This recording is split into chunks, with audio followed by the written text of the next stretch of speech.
Společnost Asia se zrodila z inovace. Nejedná se o variaci na žádný existující produkt. Nebyl to pokus o vytvoření něčeho, co již existovalo.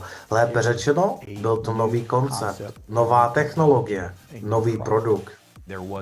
Nikdo nemluvil o redoxu nebo redoxní signalizaci.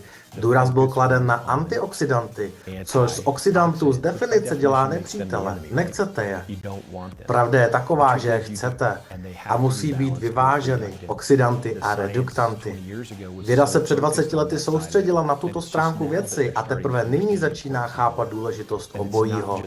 A není to jen biologie volných radikálů, ale je to redoxní biologie, která pohání život.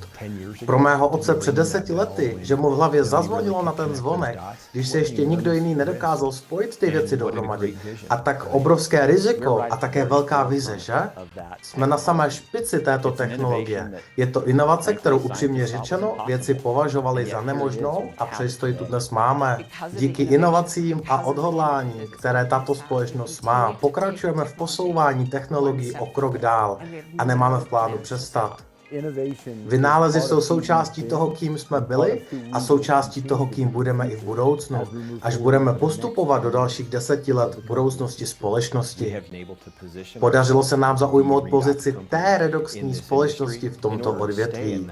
Abychom se na tomto předním místě udrželi, myslím, že budeme muset pokračovat v inovaci nových produktů a v rozvoji v oblasti redoxu. Byla to inovace, která nás dostala tam, kde jsme, a budou to inovace, které nás dovedou do další fáze růstu společnosti.